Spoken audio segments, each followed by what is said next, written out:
성령이여,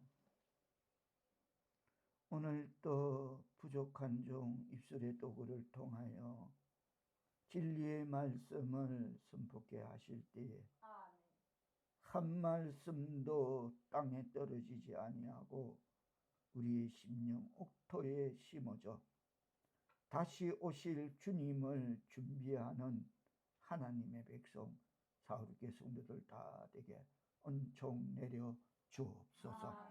예수님의 이름으로 기도드리옵나이다. 아멘. 오늘 본문인 누가복음의 서막은 그리스도보다 6개월 먼저 출생한 그리스도의 선구자 역할을 한 세례 요한의 그 잉태에 대한 예언과 또 출생에 관한 내용이 오늘 본문에는 소개되고 있습니다. 제가 묵도에서 선포한 말라기 3장 1절 말씀에 보면 그리스도가 오시기 이미 400여 년 전에 말라기 선지자가 예언한 대로 메시아 예수의 길을 예비하는 선구자 세례 요한의 출생이 오늘 본문에서 그의 부모인 사가라와 엘리사벳에게 예고된 부분입니다. 공교롭게도 누가복음 1장 서두에 보면 천사의 메시지를 전달받은 두 사람의 대조적인 반응을 보여주고 있는데 한 사람은 18절에 보면 예루살렘 성전의 제사장인 사가라인데도 제사장임에도 18절에 보면 사가라가 내게 아들이 엘리사벳이 낳을 거다 하니까 내가 이것을 어떻게 알리요? 내가 늙고 아내도 나이가 많은 아이다 라고 제사장임에도 나이가 든 아내의 수태를 전하는 천사의 메시지를 의심합니다. 그리고 다른 한 명은 38절에 보면 나사렛 동네의 평범한 처녀 마리아였는데 처녀가 애를 베겠다는데 그런 천사의 메시지에 순종으로 반응합니다. 38절에 보면 대저 하나님의 모든 말씀은 능하지 못하심이 없느니라 라고 마리아는 그 천사의 고지를 받아들이고 순응합니다. 이 둘의 경우에서 우리가 깨달을 수 있는 것은 제사장이 하나님의 사자가 한 말을 받아들이지 않고 의심한다. 그리고 그냥 평범한 처녀였는데 말씀을 받아들인다. 이 둘의 경우에서 다시 말해서 우리가 깨달을 수 있는 것은 믿음은 직분이나 나이에 관계없이 믿는 자의 것임을 일깨워 주고 있음을 깨닫는 말씀 되어야 될 줄 믿습니다. 아멘. 목사라고 그냥 건너뜁시다. 그냥 목사라고 머리 흔들립니다. 그래서 믿음은 직분이나 나이에 관계없이 믿는 자의 것이다. 다시 오늘 본문 누가복음 1장 5절로 6절로 돌아가서 다시 한번 뜻을 생각하시며 5절 6절 말씀을 받들어 봉독해 주시겠습니다. 다 같이 시작. 유대왕 헤롯의 아비야 다니엘에 제사장 한 사람이 있었으니 이름은 사가랴요 그의 아내는 아론의 자손이니 이름은 엘리사벳이라. 이 두 사람이 하나님 앞에 의인이니 주의 모든 계명과 규례대로 흠이 없이 행하더라. 아멘. 우리가 지금 눈으로 확인한 바 이 두 사람은 하나님 앞에 지극히 경건한 어려운 사람이었다라고 성경에 기록하고 있습니다. 다시 말하자면 그들은 그냥 아멘, 할렐루야, 형제님, 자매님, 기도합시다.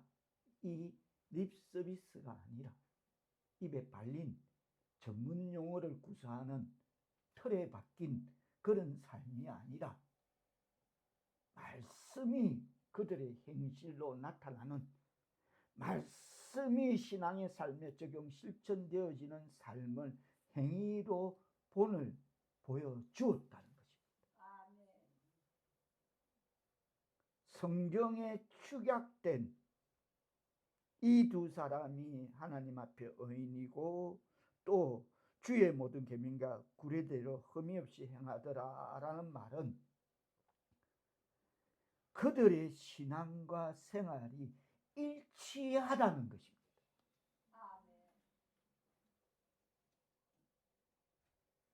그렇습니다.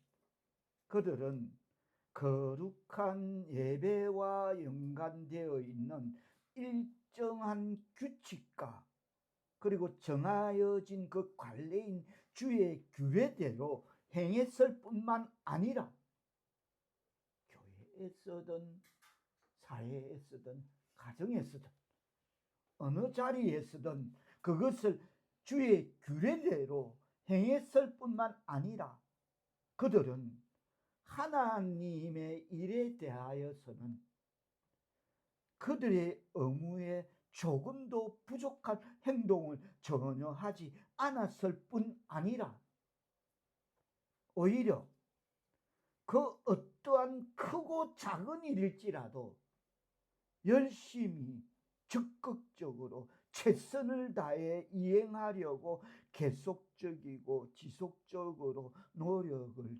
기울였다는 것입니다. 그들은 한결같이 하나님 앞에 복종적이었다는 것입니다. 이런 점에서 그들이 죄가 없지는 않음에도 불구하고 의인은 없나니 하나도 없는 이 시대에 사람은 누구나 다 태어나기를 원죄가 죄인인데 그럼에도 불구하고 그런 그들을 성경은 흠이 없는 사람이라고 기록하고 있습니다. 다시 한번 말씀을 새기며 우리도 이런 말씀이 적용 실천되어지는 삶을 살기를 우리는 바라면서 그런 삶이 되시기를 축원하며 다시 한번 6절 뜻을 생각하시며 내 삶이 이러야 된다라는 그런 뜻을 담으며 다시 한번 받들어 봉독해 주시겠습니다. 시작. 이 두 사람이 하나님 앞에 의인이니 주의 모든 계명과 규례대로 흠이 없이 행하더라. 그런데 그런 삶을 사는데도 하나님 앞에 흠이 없는 삶을 살아가는데도 그 1% 부족, 완벽한 인생, 완벽한 가정, 완벽한 사회 국가 없듯이 뭔가 부족한 그것도 내 인생의 어떤 최대 최고의 그 가치가 부족한 딱 그게 있어야 되는 거. 절대적인 게 부족한. 그렇게 오랜 두 사람은 나이가 많아 지금. 나이가 많다고. 많은데 7절에 보면 엘리사벳이 잉태를 못함으로 그들에게 자식이 없고 그 두 사람의 나이가 많은 크게까지 제사장으로 오면서 얼마나 많은 바람은 인생 최대의 최고의 가치 하나님 내 가정에 필요한 거 아시죠? 지금 저는 어느 것 하나 부러운 거 없습니다. 단 하나 대를 이을 하나님 이게 없다. 어느 가정이든 인생이든 완벽할 수 없는 이 가운데 그래서 그들은 그런 오랫동안 그렇게 그 직을 이어오고 하나님 앞에 흠이 없는 사람이고 의인이고 흠이 없이 행했지만은 기업을 이어갈 유업인 자식이 없고 두 사람은 나이가 이젠 가망을 넘어 실망, 젊었을 때까지는 그 바람을 놓치지 않았겠죠. 하나님 아시죠? 내 형편 아시죠? 내가 꼭 이거는 하나님 주셔야 됩니다. 남이 보기도 좀 하나님 면목이 없습니다. 제사장이 뭐 기도를 하면 하나님이 주신다는데 뭐 기도해서 아들도 모르나, 이런 하나님 제 입장이 난처합니다. 하나님 아십니다 하면서 두 사람은 그러다가 나이가 가망을 넘어 실망, 이제는 절망, 그 단계에 와서, 그러나 비록 그의 가정이 뜻대로 이룩되거나 마음먹은 대로 성장하지는 못했지만 그럼에도 그는 그 자신의 위치와 그날에 해야 할 일을 묵묵히 감당해 나가고 있었음을, 아우 하나님 없는갑다, 이거 아닌갑다, 이 길 아닌갑다, 그런 마음 먹지 않고, 그래도 남이 뭐라고 하든, 다시 말해서 야 무슨 제사장이 뭐 기도하면 하나님 다 떨어주신다는데 뭐 자기 가정의 대를 이런 모든 그 시선을 감당하고도, 자 8절 뜻을 생각하시며 받들어 봉독해 주시겠습니다. 시작. 자신 사자가 그 반대에 처리되고 하나님 앞에서 그 선생의 진리를 결정하시되. 그렇습니다. 아직도 그는 제사장으로서의 그 자신의 위치와 그의 날에 해야 할 일을 열심히 있게 해내었다는 것입니다. 넘어가지 말고 이 대목에서 우리는 이 대목에서 비록 우리가 바라던 자비를 얼마나 그 직분에서 거듭 말해서 얼마나 해댔겠습니까? 하나님 내 형편하시죠. 하나님 남에게 제가 면목이 없습니다. 하나님 내가 체면치레 차리려고 그러는 거 아닙니다. 인간사에 가정사에 필요합니다. 하나님 아시잖아요. 하나님 얼마나 했겠습니까? 그렇겠죠? 그러다가 나이가 실망을 가망을 넘어서서 실망 절망의 단계까지 왔지만 그때에 하나님께서 응답을 주시는 오늘 본문의 내용대로라면 비록 우리가 바라던 자비를 아직 받지 못했다 해도 계속 우리는 주어진 봉사에 집중해야 될 줄 믿습니다. 실망, 가망을 넘어 실망, 절망의 단계까지 왔다는 거야. 숨이 까딱할 때 하나님의 응답이 그때 포기했을 때, 내려놨을 때, 그때 하나님이 응답하시더라고요.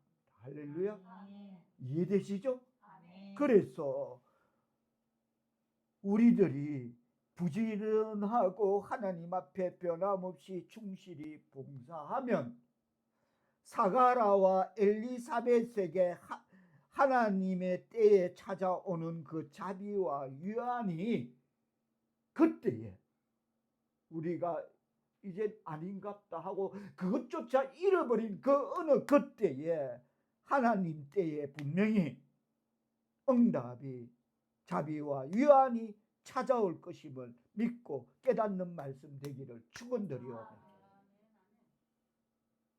9절 10절 말씀을 다 같이 뜻을 생각하시며 받들어 봉독해 주시겠습니다. 시작. 제사장의 전례를 따라 제비를 뽑아 주의 성전에 들어가 분향하고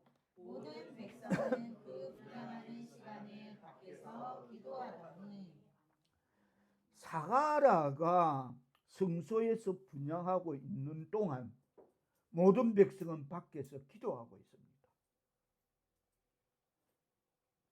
그렇습니다.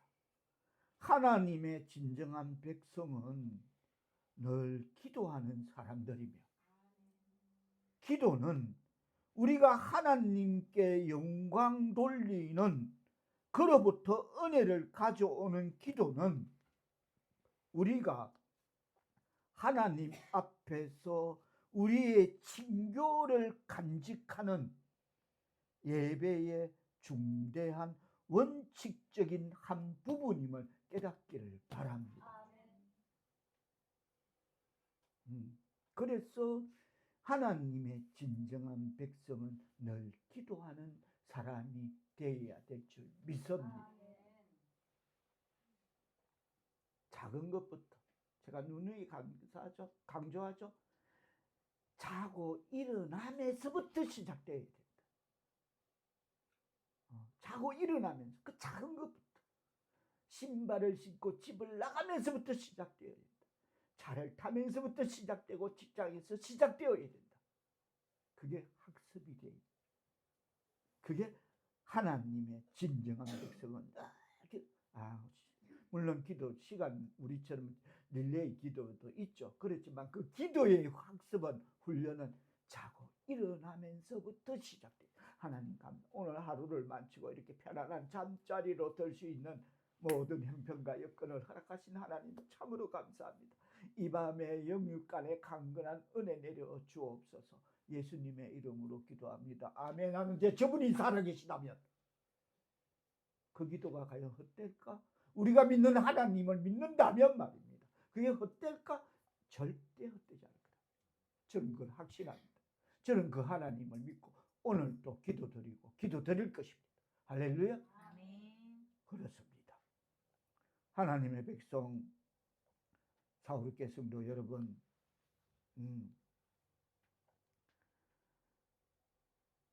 오늘 본문에서 사가라가 하나님 앞에서 맡은 바 직무를 다할 때 그는 하늘에서 파송된 특별한 사자를 맞이하는 영광을 받았습니다. 우리가 하나님 앞에서 맡은 바 직무를 다할 때 말입니다.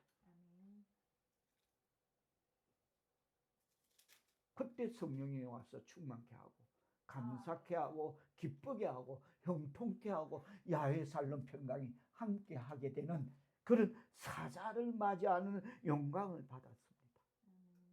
주의 사자가 그에게 나타났습니다.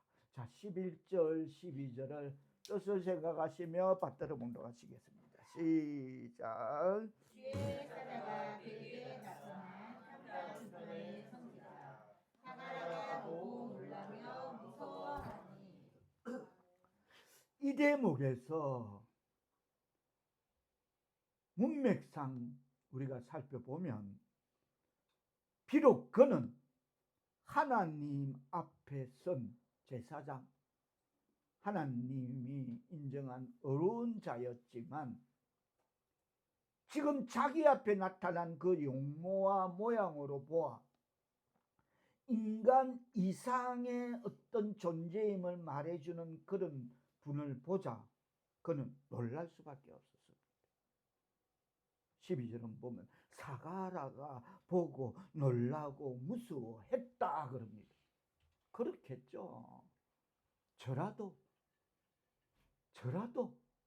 그렇겠죠. 야, 니 장난치지 마 이럴 수는 없겠죠. 그럼 이 상황에 우리가 하나님 앞에 직무를 다하고 하나님의 어떤 우리에게 헌연을 보냈을 때 놀라겠죠. 근데 주석은 이 대목에서 이런 이유 때문에 사가라도 놀라는 이유 때문에 하나님은 우리를 무섭게 하지 않기 위해서 우리 같은 사람을 통해 같은 사람인 목사를 통해 강대상에서 말씀하시는 방법을 택하셨다라는 그 해석을 수긍하면서 맞다. 하나님 잘 믿는다고 갑자기 일 나타나면 바로 심장마비지. 바로 가지.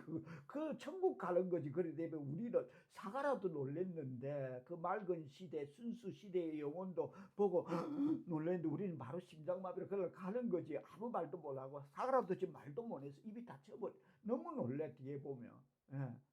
그랬는데 그래서 하나님은 다시 말해서 이런 이유 때문에 강대상에서 성전 강대상에서 우리에게 목사님을 통해서 주의 종을 통해서 말씀하시는 방법을 택하셨다는 해석을 수긍하면서 와 맞다 맞네 들여다보 아니면 우린 가네 그 순간 가버리네 놀래갖고 자 천사가 그에게 뭐라고 합니까? 13절 뜻을 생각하신 받들어 봉독하십니다. 시작. 천사가 그에게 이르되 사가라여 무서워하지 말라. 너의 간구함이 들린지라. 내 아내 엘리사벳이 내게 아들을 낳아주니 그 이름을 요한이라 하나. 그렇습니다.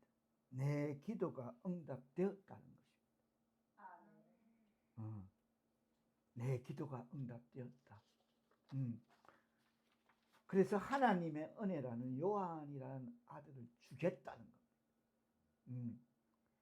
그러며 간구함의 응답으로 아내 엘리사벳이 내게 아들을 낳아주고 그 이름을 요한이라 하라며 그렇게 출생하는 요한은 어떻게 되면 또 그렇게 출생하는 요한은 어떻게 되면 뭐라 합니까? 자, 15절로 가보면 제가 읽겠습니다. 17절만 다 같이 제가 한번 읽어봅니다. 이는 그가 주 앞에서 큰 자가 되며 포도주나 독한 술을 마시지 아니하며 모태로부터 성령의 충만함을 받아 이스라엘 자손을 주 곧 그들의 하나님께로 많이 돌아오게 하겠습니다. 17절 시작. 그가 또 엘리야의 신령과 능력으로 주 앞에 먼저 와서 아버지의 마음을 자식에게 거스르는 자를 의인의 세습에 돌아오게 하고 주를 위하여 세운 백성을 준비하리라. 이렇게 천사가 지금 사가랴에게 분명 그의 간구함의 응답으로 자초지종을 처음부터 끝까지의 모든 과정을 알아듣게 설명하였음에도 불구하고 지금 주의 제사장이 뭐랍니까? 18절 뜻을 생각하시며 받들어 봉독하시겠습니다. 시작. 사가랴가 천사에게 이르되 내가 이것을 어떻게 알리요? 내가 늙고 아내도 나이가 많으니이다. 뭔가 이 대목이 뭔가 낯익은 대목 같은 이 대목에서 우리가 분명 살펴야 할 것은 우리는 그 어떤 문제로 인하여 열심히 하나님께 간구해 놓고 하나님 주여 주여 주여 주여라고 해놓고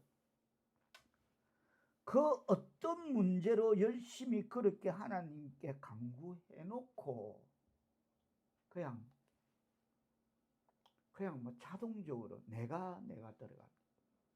내가 이 문제를 해결할 수 있으려고 발부둥치고 몸부림치고 내가 들어가고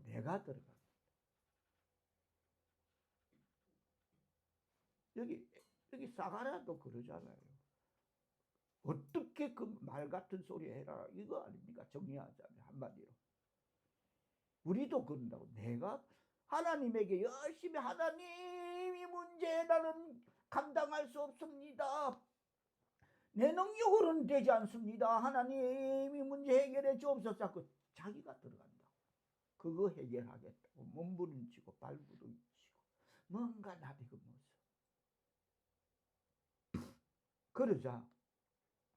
그러니까 각색하자면 천사가 그럽니다. 이봐, 너희 간구함이 들려. 그래서 하나님이 그걸 들으시고 하나님이 나를 보냈어. 나는 하나님이 보내서 왔어. 이 땅에서의 너의 간구함을 이루어 주라고 보낸 천사, 나는 천사 가브리엘이야 라고 말하는 것입니다.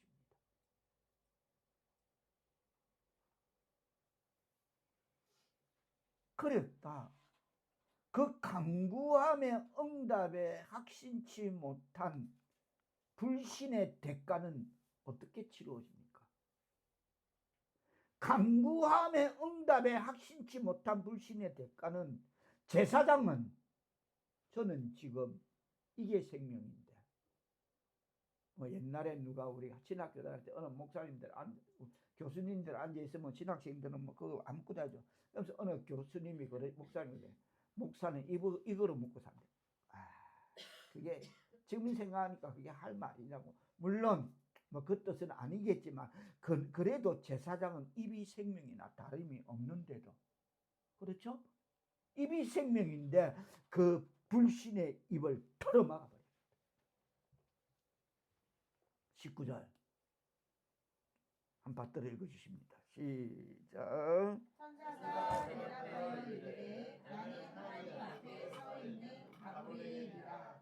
이 좋은 소식을 전하여 내게 말하라고 보내신 20절 시작. 보라, 이 일이 되는 날까지 내가 말 못하는 자가 되어 능히 말을 못하니 이는 내가 내 말을 듣지 아니하였거니와 때가 이르면 내 말이 이루어지리라 하더라.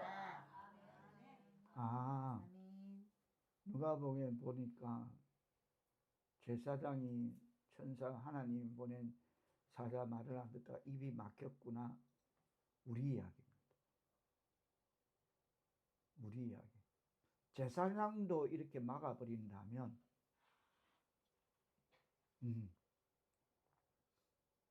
우리와 이 대목을 접목시켜 봅니다. 우리 또한 간구함의 응답에 확신치 못하여서, 아까 그랬죠? 이 문제 무겁습니다. 나는 해결이 안 됩니다. 해놓고 자기가 들어가서 해결하겠다고 몸부림치고 발부림치다가, 그래서 간구함의 응답에 확신치 못하여서 그러다가 더 나락으로 미로로 떨어져.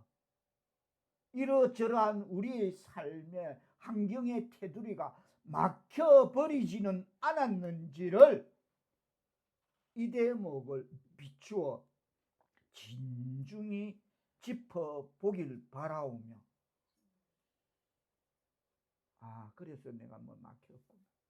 이게 막혔구나. 이게 막혔구나. 하나님만 믿고 바라보고 하나님 말씀에만 순종하고 가면 되는데, 그래서 막혔구나 라는 것을 진중히 짚어보길 바라오며 건너가서 중략하고 응답의 결과로 가보겠습니다. 그 천사가 말한 응답의 결과 1장 24절 뜻을 생각하시며 받들어 봉독하시겠습니다. 시작. 이후에 그의 아내 엘리사벳이 잉태하고 5달 동안 썩어 있으며 이르되. 과연 응답의 결과로 잉태했네. 자, 그 다음 57절 가보겠습니다. 시작. 엘리사벳이 해살의 기한이 차서 아들을 낳으니. 아들을 낳았네. 절대 인간이 할 수 없는 것. 아들을 낳았네. 하나님 앞에 바로 사니까 인간의 희망을 넘어서서, 가망성을 넘어서서 실망, 절망의 단계에서 아들을 낳았네. 하나님 앞에 바로 사니까 내 인생에 꼭 필요한 가치, 최대의 가치가 그걸 얻게 됐네. 할렐루야.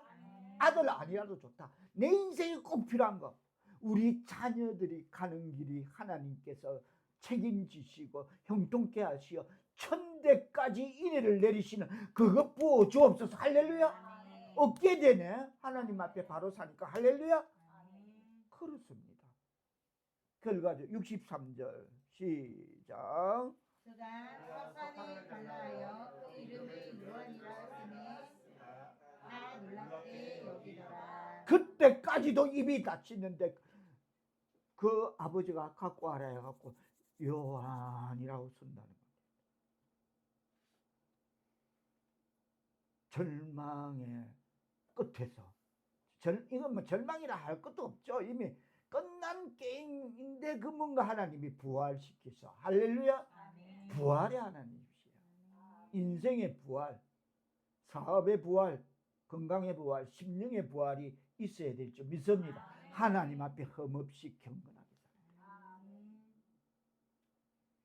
말씀이 신앙에 적용 실천되는 삶을 살아낼 때 말입니다.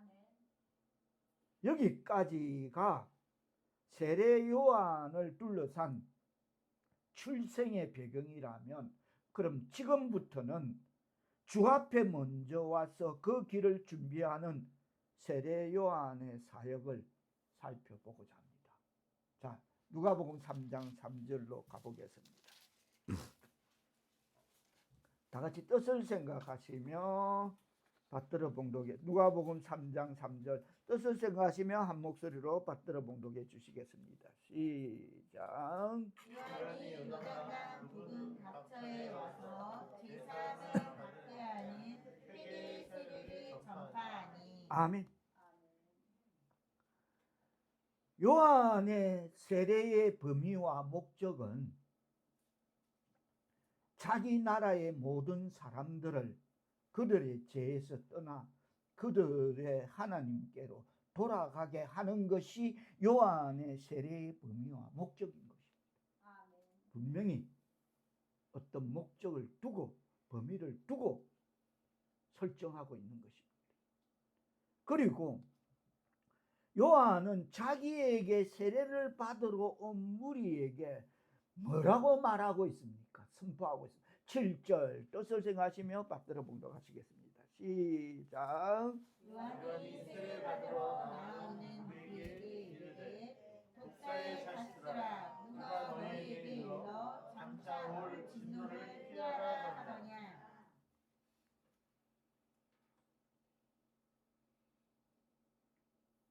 독사의 자식들아. 우리 버전, 이 구전, 그 문화의 구전입니다. 물고 남에게 유익되는 어떤 것도 없는 이 독사의 자식들아. 물고 뜯고 독만, 남에게 해만 주는, 유익이 아니라 해만 주는, 우리말로 버전하면 생에 도움도 안 되는 이 인간들아, 이 말입니다. 이 생에 도움도 안 되는 인간들아.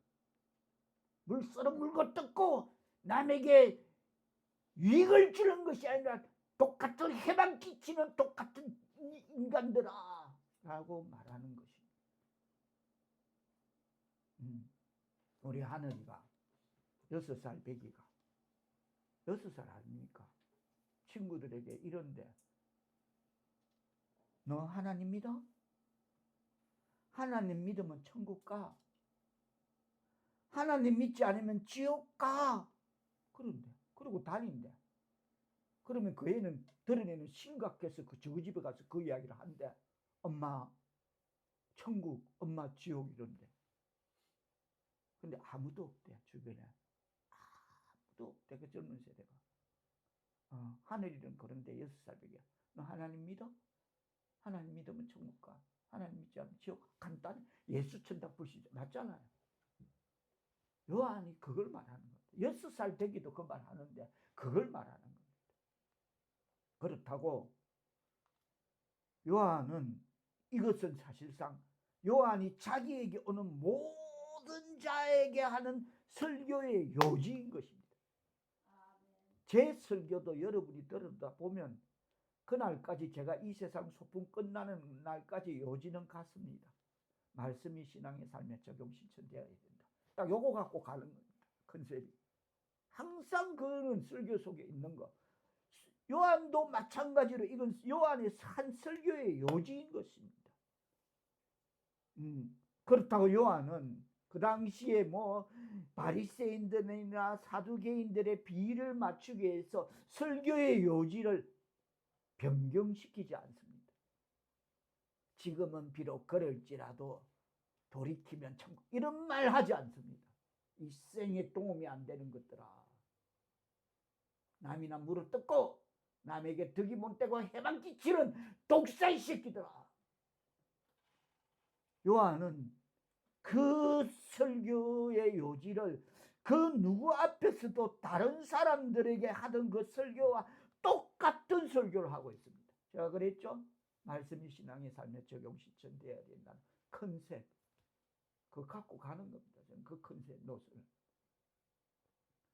요한은 그렇다고 해서 뭐 누구 VIP, VVIP 그런 중요한 인물이라 하여 아첨하거나 말을 수정하여 좀 가리자. 듣기 싫어. 고래도 칭찬하면 웃는다니까 조금 아부하지 않았습니다. 있는 그대로 사두개인들과 바리새인들에게 했던 그대로 무리들에게 죄를 책망해서 진노의 경고를 보내었던 것입니다. 요한에게 나와 제사함을 받게 하는 회개의 세례를 받는 자들은 그것을 통해 장차 올 진노를 피하라는 경고를 받았습니다. 그렇습니다. 다가오는 진노를 피하는 길은 회개의 세례밖에 없습니다. 회개하는 수밖에 없습니다. 말씀을 맺으며 메시아가 오셨습니다. 예수가 오셨습니다. 언제 오셨습니까? 2000년 전에 이미 오셨습니다. 그런데도 세상은 공의가 강물처럼 정의가 하수처럼 흘러납니까? 제가 지난주에 그랬죠? 예수가 그나마 이 땅에 와도 이 정도인데 그나마 오지 않았더라면 어떻게 될까? 이건 상상 불가. 함부로 말할 수 없는 끔찍. 세례 요한이 말했던 이 독사의 새끼들아, 그 말이 적합한. 남에게 남을 물어뜯고 남에게 득은 안 되고 해만 끼치는 예수가 와도 그런데 그나마 오늘 본문에 보면 사가라에게서 요한이라는 아들이 하나 나올 것을 천사가 알려주고 이 아이가 태어나는 것은 자 1장 67절 다시 우리 1장으로 돌아가서 누가복음 1장 67절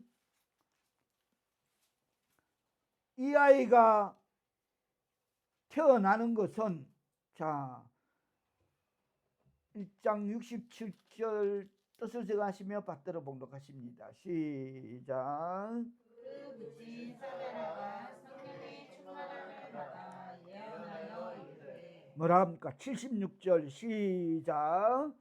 아이여 내가 지극히 높으시니 선지자가 일컬음을 하고 주 앞에 앞서가서 그 일을 준비하여 아멘. 주의 백성을 그 죄사함으로 말미암는 구원을 알게 하고 이는 우리 하나님의 긍휼로 인함이라. 이로써 돋는 해가 위로부터 우리에게 임하여 79절 다같이 시작. 우리 발을 평강의 길로 인도하시리로다 하니라. 이 역할을 하기 위해서 천사가 이 아이가 그렇게 태어난다는 것은 사가라가 입이 열려서 이 아이는 그런 아이다. 우리 자녀는 약속의 기업이고 천대까지 하나님의 은총이 인애가 함께할 거다. 우리는 기도해야 될 줄 믿습니다. 입으로 시인해야 되는 것입니다. 입으로 시인해요. 저는 한 번도 놓치지 않습니다. 우리 자녀들 하늘이로부터 우리 소유에 이르기까지 질서의 하나님의 질서대로 우리 소유 모든 그 결혼 문제, 이성 문제도 그렇게 진행되게 해달라고 저는 그 기도를 놓치지 않습니다. 질서의 하나님의 질서대로 진행해달라고. 지금 사가라 67절에서 성령이 충만해서 그 이야기, 우리 아기는 이 아이는 이라고 말하고 있는 것입니다. 할렐루야. 메시아가 오기 전에 누군가 그를 안내하고 연해주고 길을 닦는 사람이 있어야 하므로 사가라는 하나님이 나에게 아들을 낳아서 예수가 오실 길을 미리 준비하도록 하나님이 나를 축복해 주셨습니다 라고 고백하고 감사드리는 대목이 우리의 고백이 되고 감사가 되어야 될 줄 믿습니다. 하나님의 백성 사울교회 성도 여러분, 우리는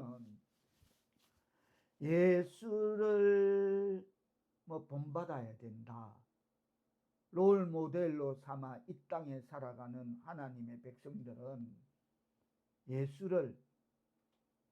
예수의 사랑을 담고자 실천하며 살아가고자 노력합니다.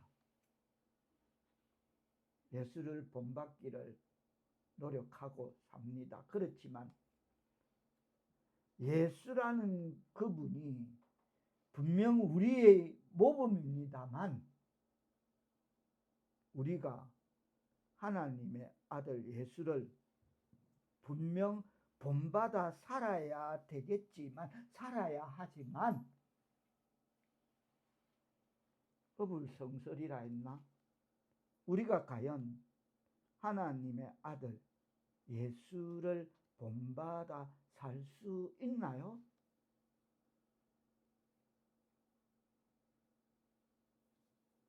그래서 어불성설. 솔직하게 말하면, 진실하게 말하면 감히 예수를 닮아 살고자 하는 그 바램보다는 차라리 오히려 오늘 본문 속에 오실 예수의 길을 예비하는 세례 요한을 닮아 살아감이 사실은 실천 가능한 현실적인 삶일 것이라 우리는 그렇게 나름 들여다보고 우리는 그쪽에 무게를 실을 수 있을 것입니다. 세례 요한, 그래 예수를, 그래 우리가 예수를 닮고 그거는 우리의 우리 본받아야 될 것이고 예수님의 사랑은 본받고 실천하고자 노력하는 것이지만은 우리가 행할 수 있는 건, 닮아갈 수 있는 것, 닮음을 실천할 그 가능성은 세례 요한 쪽에 있다는 것입니다. 이해되시죠? 예수가 오기 전에 먼저 길을 닦아라고 보냄받은 사람, 그 사람의 이름이 주님은 은혜로우시다라는 요한입니다. 우리 건요한도 주님의 은혜예요. 그래서 주님은 은혜 요한.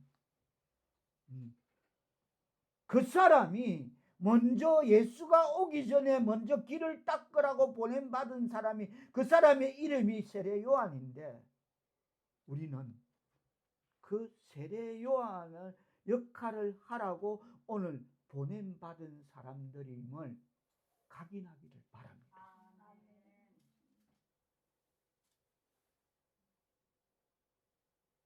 예수를 우리가 될 수는 없지만 세례 요한은 될 수가 있다는 겁니다. 그렇습니다. 우리도 세례 요한처럼 다시 오실 주의 길을 닦아야 될 줄 믿습니다. 이 땅의 참된 평화를 위해, 각 나라와 민족을 위해 기도와 말씀으로 어렵고 경건한 신앙의 삶을 살아내어서 다시 오실 메시아의 길을, 평화의 길을 준비하는 저와 여러분이 되어야 될 줄 믿습니다. 그리하여서 예수가 오셔서 우리의 세례 요한같이 전파하고 복음을 전하고 내가 만난 예수를 전하고 힘쓰고 예수고, 그래서 예수가 오셔서 고통 중에 있는 모든 백성이 구원받는 역사가 일어나야 될 줄 믿습니다. 나를 통해서 말입니다. 나를 통해서. 어느 덩어리 2천억들이 서초구에 있는 그 교회를 통해서가 아니고 나 한 사람을 통해서 세례 요한 같은 그 역할을 분담하는 나를 통해서 말입니다. 우리는 지금 세계사적으로 어두운 환경 속에 있음을 알리는 그 한 사람, 세례 요한이 필요합니다. 다른 게 없습니다.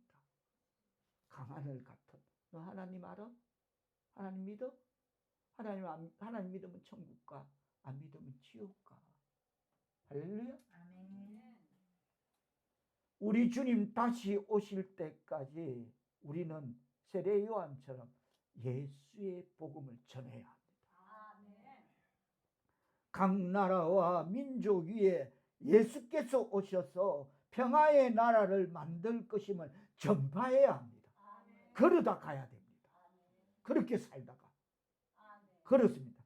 하나님은 어두움이 가고 이 땅에 그의 나라를 이루시기 위해 세례 요한 같은 사람을 지금도 찾고 계십니다.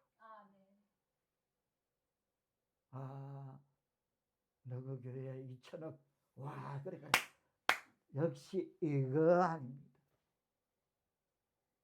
그가 우리 교회 3억만 들여도 어떻게 이 시대에 그거 갖고 교회를 세상이 내가 그러잖아요. 신약사를 다시 써야 된다고.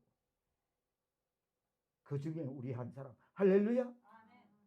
길이 없는 광야 같은 이 현장에서 하나님 나라를 선포하고 하나님 나라의 기쁨을 교회 밖에 있는 나와 가까운 사람들에게 맛볼 수 있도록 내가 만난 예수를, 날 구원하신 예수를 선포하는 말씀이 신앙의 삶에 적용, 실천, 옮기는 사람, 행위 온전한 사람, 그런 사람을 찾고 있습니다.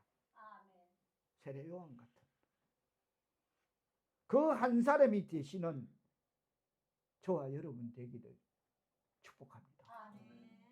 우리가 참으로 하나님의 백성이라면 그저 주일날 습관적인 예배가 아니라 종교인들이 어디 시간 땜빵하는 그런 게 아니라 세례 요한처럼 어떤 상황에도 불구하고 메시아가 오실 길을 마련하면 우리가 고대하는 다시 오실 메시아는 반드시 오셔서 어두움이 난무한 이 땅을 빛으로 밝히실 줄 믿습니다.